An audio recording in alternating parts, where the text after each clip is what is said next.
नमस्ते। Food science की online कक्षा में आपका स्वागत है।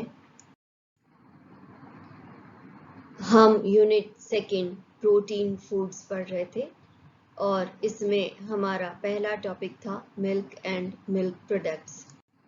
आज हम पढ़ेंगे दूध पर ताप, अम्ल, एंजाइम एवं लवण का या सॉल्ट का प्रभाव।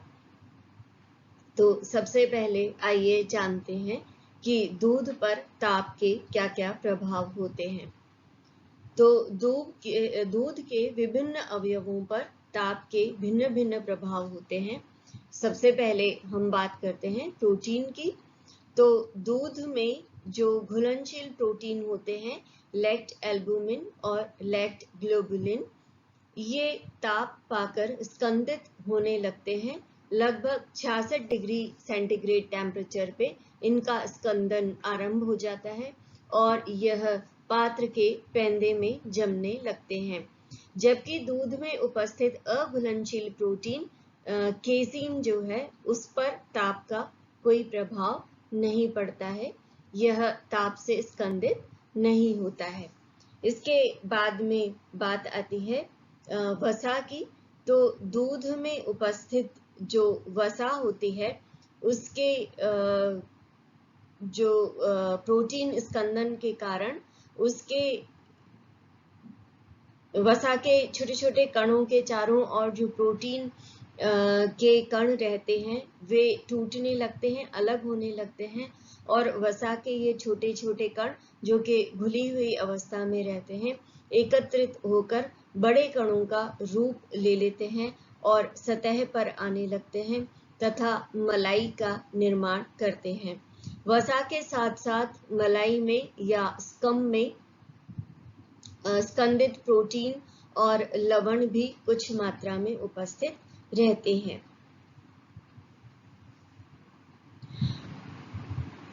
अगर हम वसा रहित दूध को गर्म करेंगे तो हम देखेंगे कि उसके ऊपर जो मलाई की परत है, या तो बहुत पतली आती है या बिल्कुल न के बराबर आती है। जब हम दूध को गर्म करते हैं तो उसकी अम्लीयता पर प्रभाव पड़ता है। आरंभ में दूध की अम्लीयता घटती है और उसके बाद में दूध की अम्लीयता पुनः बढ़ जाती है। सामान्यतया जब हम दूध को गर्म करना शुरू करते हैं तो उसमें से कार्बन डाइऑक्साइड गैस निकलती है, जो कि दूध की अम्लीयता में कमी लाती है। द्वितीय चरण में दूध के जो कैल्शियम और फॉस्फेट अणु हैं, वो मिलकर अघुलनशील तत्व बनाते हैं, जिससे हाइड्रोजन गैस निकलती है और दूध की अम्लीयता हाइड्रोजन गैस के कारण पुनः बढ़ जाती है। इसके अलावा खनिज लवणों, दूध के खनिज लवणों पर ताप का प्रभाव क्या पड़ता है, यह हम इसकी चर्चा करेंगे। तो आयोडीन जो दूध में उपस्थित होता है, वह क्योंकि वाष्पशील है, अतः गर्म करने पर दूध में घुला हुआ आयोडीन वाष्पीकृत होकर उड़ जाता है। दूध में पाए जाने वाले वसा और कैल्शियम फॉस्फेट जो है, वो स्कंदित होकर तली में बैठ जाते हैं और इसमें कुछ मात्रा में, जैसे कि मैंने आपको पहले बताया था, घुलनशील प्रोटीन भी होता है, जिसे कि एल्बुमिन कहते हैं, और कुछ मात्रा में यह मलाई के अंदर भी उपस्थित हो सकते हैं। अब बात आती है कि दूध को गर्म करने का दूध के रंग, सुगंध और पाचनशीलता पर क्या प्रभाव पड़ता है। तो दूध के रंग में और या सुगंध में या उसके भौतिक गुणों में कोई बहुत ज़्यादा फर्क नहीं आता है, लेकिन उबालने के कारण दूध में जो एक विशिष्ट गंध आ जाती है, वो कार्बन डाइऑक्साइड और ऑक्सीजन गैसों के उत्सर्जन होने के कारण होती है। हाँ, पकाने से दूध की पाचनशीलता जरूर बढ़ जाती है और इससे जो कर्ड बनता है या प्रोटीन स्कंदित होता है, वह सॉफ्ट होता है और आसानी से पाचनशील हो जाता है। इसके बाद आती है जीवाणुओं की उपस्थिति पर दूध को गर्म करने का क्या प्रभाव है।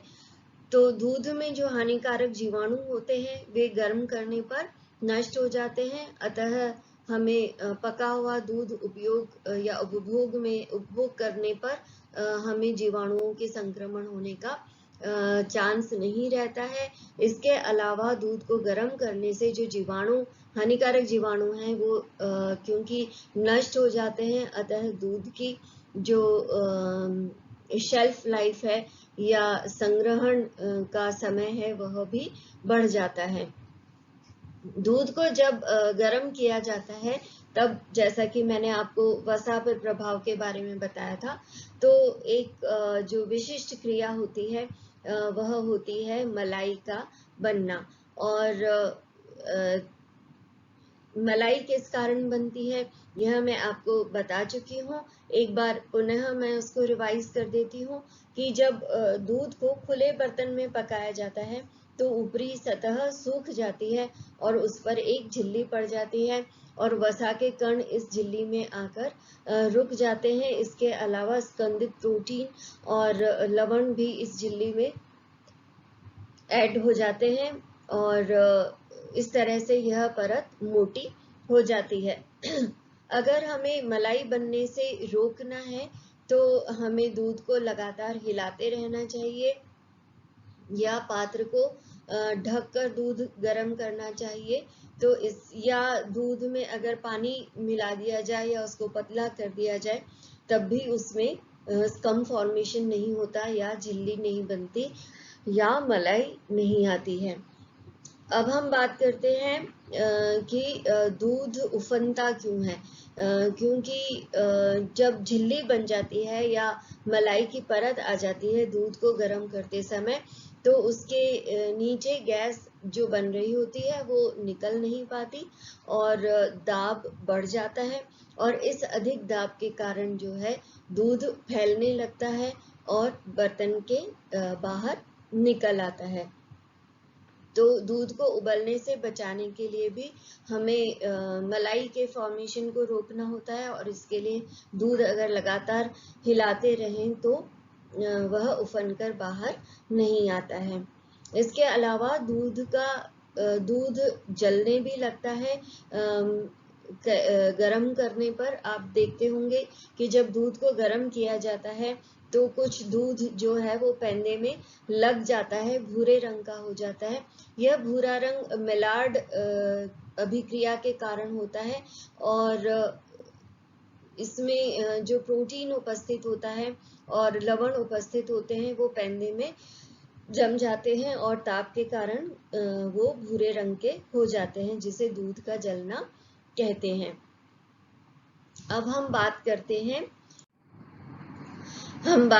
हैं अम्ल का दूध के ऊपर क्या प्रभाव पड़ता है।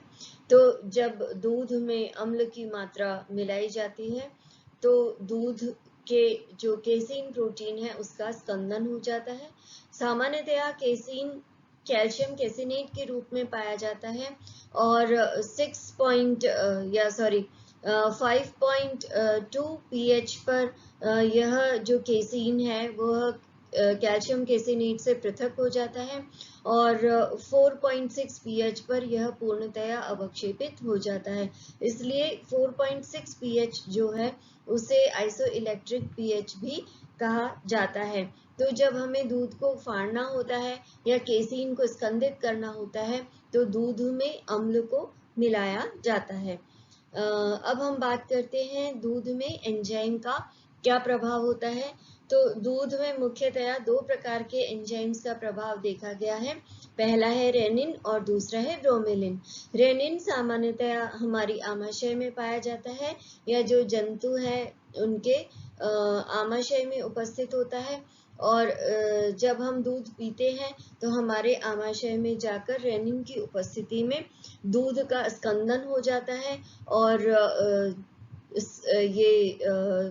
उसका दही फॉर्म ले लेता है या वो फट जाता है।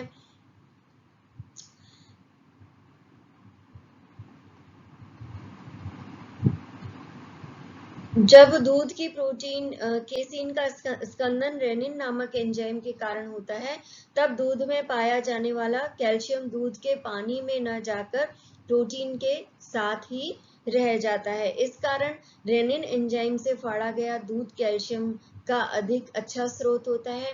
लेकिन अगर अम्ल के द्वारा या अम्ल के प्रयोग से अगर दूध को फाड़ा जाता है तो उस दूध में कैल्शियम की मात्रा भी कम हो जाती है। दूध में मतलब जो फटा हुआ भाग है या जो पनीर है उसमें कैल्शियम की मात्रा कम हो जाती है और वो वे में चला जाता है।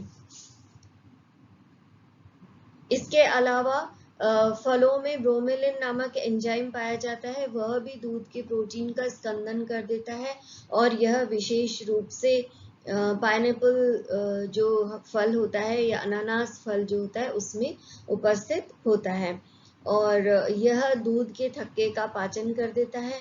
सभी फलों में कुछ न कुछ मात्रा में ऑर्गेनिक अम्ल पाए जाते हैं, लेकिन इनमें दूध को फाड़ देने के लिए जो अम्लों की मात्रा होती है वो पर्याप्त नहीं होती है। इसके अलावा दूध के ऊपर सॉल्ट का प्रभाव अगर हम जाने तो अगर दूध में नमक मिला दिया जाए या जिसे सोडियम क्लोराइड कहा जाता है वो मिला दिया जाए तब भी दूध का स्कंदन हो जाता है। तो इस प्रकार हमने पढ़ा कि दूध के ऊपर ताप, अम्ल, एंजाइम और लवण का क्या प्रभाव है। इसके साथ ही यह यूनिट और इस यूनिट का मिल्क एंड मिल्क प्रोडक्ट्स वाला जो भाग है वो समाप्त होता है। आपने इस वीडियो को ध्यान से सुना, इसके लिए आपका बहुत बहुत धन्यवाद। नमस्ते।